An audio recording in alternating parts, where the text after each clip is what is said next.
Okay, model is the stage we're up to now. Everything's pretty much put together. Obviously you can see I've done the pre-shading. Now pre-shading looks fairly dark at this stage. It's only because it's on such a light coloured plastic, and the darker grey that's going to go over the top, most of that pre-shading will completely disappear. You're not going to see a lot on it because this aircraft obviously is not going to be too weather worn, being a bit of a showpiece because it had the special tail markings and whatever. It wouldn't have been really worn. It may have had a little bit of weathering sitting in the sun all day every day, but I don't want this to be a really worn sort of look on this aircraft. So like I say, the pre-shading will pretty much disappear with the darker grey I'm going to put over it. I've done all the red on the flaps and slats and things like that, then mask those off. And again, because of the red overspray on here, that's going to disappear because that grey is so much darker. It's just going to go over that red and not make any difference. Off to the side I've got all the slaps and the flaps and all the little bits and pieces that go on afterwards, and I'm painting those separately, obviously because of the red interior that's got to be hidden. The jet exhaust, which I have here, I've already done some painting on those. I'm not overly happy with the colouring that came up on that. I was trying a bit of a new technique. I mean, it still looks okay, still looks the part. It's got that burnt metal look to it, which I'm sort of happy with. I'll tell you all I've done to paint these. On the bottom part, I used I'll just quickly pull one out to show you here. I painted them a gloss black first up. Then I used the stuff here, the AK Extreme Metal from AK. And that's the stainless steel, that colour there that I used, and I started from the bottom a bit heavier and then just got lighter as I went up, and it sort of finished about there, so I left the top half with just with a really light mist of that over it. Then I got clear blue, went around it, put a bit of clear red in with the blue to make it purple, put up around the top part here so it gives it that burnt sort of look. That was what was supposed to happen, but it I don't know, I'm not overly happy with it. I could have used a burnt metal or something there, may have looked a little bit better. But maybe once I put the flat finish on that, it'll make it look a bit better. They're just a bit too glossy looking at the moment, so maybe that'll help when I put the flatter finish on there. The nose cone, painted separately over here. It's sat off to the side. I'm still trying to decide whether I want to have the nose open on this or not, because I've got to build a hinge to do that. The same with these on the panels up the front here. There's two panels. I've painted inside there. I haven't painted the detail, but I just painted white in there. Put the panels over, just stuck down with some wood glue, so that I can pull those off really easy if I decide to actually paint inside there. But I'm trying to decide what to do with that. One of the things that I have been told about this model, and I haven't tried it yet because I haven't actually got the landing gear on it, is it's a really bad tail setter. I can imagine that it will be, and apparently you have to put quite a bit of weight up the front here somewhere. Now there's the bomb loadout underneath. It's a fairly big space just up, and goes right up to the back of the pilot's escape capsule there, in there. So I should be able to put a fair bit of weight up in underneath there, right up towards the front of that. Hopefully that'll get it to sit down, but that's something I'm going to leave till last to make sure I get it sitting comfortably. I don't like putting too much weight in it, because when you handle the model, this one here probably go around to a few shows and stuff like that just to show it off, and if there's a lot of weight, when you move the model, it's putting extra pressure on everything when you sit it down and move it and things like that. You know, like if you come along, you just want to slide the nose over a little bit like that, because there's so much weight on that, and that nose gear is so delicate, the weight will actually put more pressure on that when you move it, and it may break it off. Which handling models, I know you should never go and just push them like that to move them around, but it's just something we do because you don't feel like reaching in and picking up really delicately and moving it and so on. But anyway guys, I'll sort that out when I get to it. I'll probably turn the video on. I've also got the fuel. These guys, see these tanks over the side here, they have already been painted, and you can see there's a bit of pre-shading there around the panels, but I'm still not sure whether I'm even going to use those. I'm going to, when I finish the aircraft off, they're probably one of the last things I'll put on and have a look and just see if I'm happy with them being on there. If I'm not, I'll just leave them off. But anyway guys, I'll get on with this build now, with the painting. and once that's done, I'll turn the camera back on and show you what it looks like when it's got the grey on there. The other thing is the the pods that hold the weapons on underneath. I've got those separate over there as well. They will be painted either the grey or the white, whatever the appropriate colours are for what's supposed to be underneath there. They will go on obviously afterwards as well. It's just one of those things when you're trying to paint a model like this, I try and leave as much off here as I can, because as I'm handling it, those sorts of things, I always break them off, so I try and leave off as much of that stuff as I can until it's been painted. Anyway guys, I'll get on with this and I'll turn the camera back on a little bit later.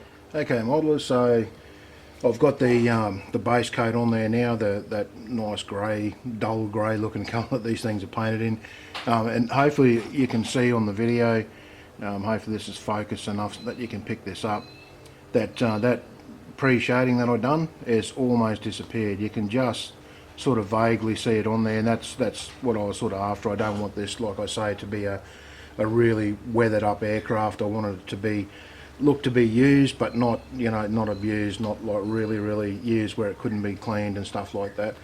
I'll just zoom this camera in a little bit for you, and hopefully it'll probably show it up a little bit better when I get it in closer like that. Hopefully you can see those panel lines that I'm talking about. It's pretty much the same all over the whole aircraft. So again, like I say, you can see it, but it's only just there. I've got all these guys here, all your flaps and all that sort of thing are done off to the side there, all painted up on the side, all ready to go on. All the pods to load up underneath the wings are all done. They're all painted off to the side there. You can't see them, but trust me, they're done. There's a few other things. The landing gear has been painted separate. That's sitting over there still drying at the moment. But my next step now is I'm going to actually put the flaps and everything on there. What I'll do now, I'll start putting slaps and flaps and stuff on there. I'll attach a couple of little parts, not too much. I don't want too much delicate stuff on there because still a bit of work to do. But the next major stage I'm going to go to is I'm going to give this a whole overcoat in a clear, a nice glossy clear. It'll probably be the Future. I've got some Future left there. I'll probably put that on, either that or the Johnson's floor polish stuff. But I'll give it a nice glossy clear coat. I'll do that over the whole aircraft. Now there's two reasons for that. One is it helps the decals stick to the surface. They won't, obviously we know as models, they won't stick to anything flat. But it also, with the panel line washers, like the pin washers on all the panel lines and stuff, I put down the Future, and then I can use like a white spirit based wash over the top, and it won't affect the paint underneath it. And I can also, if there's too much and I want to take it off, I can take it off without damaging anything. So that's the reason I use that. And then to dull the paint back down again, I use Testors Dull Coat. Probably the last step I'll do is give the whole thing an overcoat of Testors Dull Coat. Now just keep in mind too guys, these coats aren't very thick, because if you start putting on like a really thick coat of Future, then got to put another thick coat of Dull Coat on there. It will actually ruin the effect, because it's just too thick. There's too much gloss stuff over the top, or too much clear coat over the top, and it just doesn't look realistic. So keep them fairly thin, but keep them thin enough, keep them enough on there so that the decals will sit to it. The other thing to help when you're putting decals on is I use Future. I brush that on, just say I'm going to put a decal here. I'll brush a bit of Future on there first, then put the decal over that, let it set, and that Future will actually help the decal settle down really well into all the lines. Then I'll put on the decal setting solution, which will actually melt that decal right down into it and get it settled down nice. And that saves you having to put a really thick coat on there over the whole model. But the main reason, like I say, is to do the pin washes and stuff like that. If you try and do a pin wash on a flat coat like this here, if I put like a black pin wash there now, it'll just spread out over the whole lot of the paint, because it's a flat surface. It's too porous, and the actual wash will actually spread out over the whole lot of the paint, and then you cannot get it back out again. You can use a cotton wool bud with white spirit or whatever you want and try and rub it back off, but it just will not come out. It'll be stained. Now there are uses for that as well. I know in armour sometimes we use what we call filters. Some people do it on aircraft as well, put a filter down if you've got a base coat that's just one colour, to sort of variate that colour a little bit, you can put like a wash, like a really thinned out wash over the whole thing. It'll actually change the appearance, of change the tone of the paint on there. It's not something I'm going to do with this aircraft. It's not something I really use on aircraft at all. I use that on armour sometimes, but definitely not on aircraft. So anyway guys, I'll keep going with this, and I'll turn the camera back on when I get to the next stage. Okay modelers, so as you can see, we're up to the point where I put that gloss coat over the top of the base coat. I've gone around and put the decals on there now, and they're all sitting in there fairly nicely. The decals that come with the kit are a little bit too thick. I've put on like 2 lots of the decal solution to try and get them to sit down into the rivets and panel lines, but they're still a little bit iffy in places. They didn't settle down as well as I would have liked them to. The decals that came with the, like I say, I'm doing a special version of this, and I'll just show you on the tail here, in the shot, these decals here that came with the special decals for the special markings. They are absolutely superb. Just they sat down and they're absolutely beautiful. You can see all the rivets and everything underneath that decal, just beautiful. And I only put 1 coat of the solution over the decal solution to get them to sit down. They're just beautiful. Whereas the decals came with a kit, like I say, I put 2 or 3 coats on in different areas, and they're still not sitting down as nice as I would like them to. I'm going to order some other solution which is much stronger, and hopefully that'll correct problems like this in the future, but with this one here I haven't got much choice. So at this stage here, what I'm going to do now is go around and do the panel line markings. Now I started doing them on this wing on this side. I'm not sure if you can see it very well over here. Now I done that with just the Tamiya panel line stuff, these bottles here that you can buy. I tried mixing some oil just with some white spirit, tried that, but what's happening is it's the way I do it, I put the pen wash down in there, then I sort of wipe it off with a little bit of white spirit on a tissue or cotton buds or whatever, but it's tending to change the colour of the paint a little bit and make it look a bit smudgy and dirty looking, which I don't want this aircraft to look too dirty. I'm going to put smudges in certain areas, you know, like runoff from up on some of these vents and things like that, which most aircraft do get after being flying for a few hours. But I don't want this to look too heavily weathered or anything. So what I'm going to do, I'm going to go around and do it by hand, the old-fashioned way, the original way I used to do it, just with a marker like this that I've sharpened the end on, just put a nick on the end of it to sharpen it up to get into all the rivets and things like that.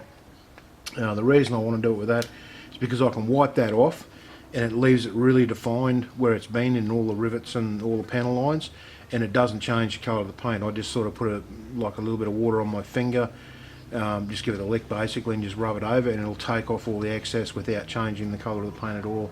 You can probably see the paint looks a bit scruffy looking at the moment because all the decal solution and that's still sitting on there. I'm going to clean all that off before I start doing the rest of the panel lines, but I'll just show you up here at the nose in this area here. I'll try and focus that in a little bit for you so you can see it a little bit better. Hopefully you can see that. If it's going to focus, it looks like it's having a bit of trouble focusing there, sorry guys, but anyway, hopefully you can see it alright. You can see where I've already done the panel lines here with the pen that I was talking about, just doing them individually and wiping them off. That's coming up really nice, and that's the way I want the rest of the aircraft to look. The final thing I will do is put all the extras on, like the flaps and the slats and all that sort of stuff. I'll put those on last, and then I'll put a final coat of dull coat over everything, well actually a satin coat, which I have here. It's the Volatile satin coat stuff, this stuff here. I'm going to put that on there, so we can get that to focus for you onto the bottle. No, looks like it's not going to focus very well. But anyway, I put that on there. That gives it like not too dull of a finish and not too shiny. It's a satin coat. It's quite nice. It looks fairly realistic because these aircraft weren't like high gloss and they weren't just dead flat either. So anyway, I'll put that on. That'll be the final thing. Then I'll peel off the masking for the windscreen and stuff like that. And that should be this thing finished. I will be probably opening up these panels at the front here and painting inside those and have those open. There's some nice little detail that's moulded in there that I want to show off. So I'll probably open those up and try that, but it's just going to see how I go. Well, I'm going to start painting those, and if I mess it up too much or whatever, I'll close them back up again. But so I can get this project finished and get it up on the net for you guys. Anyway, I'll carry on with the pen line marking, and I'll turn the video on in the next stage.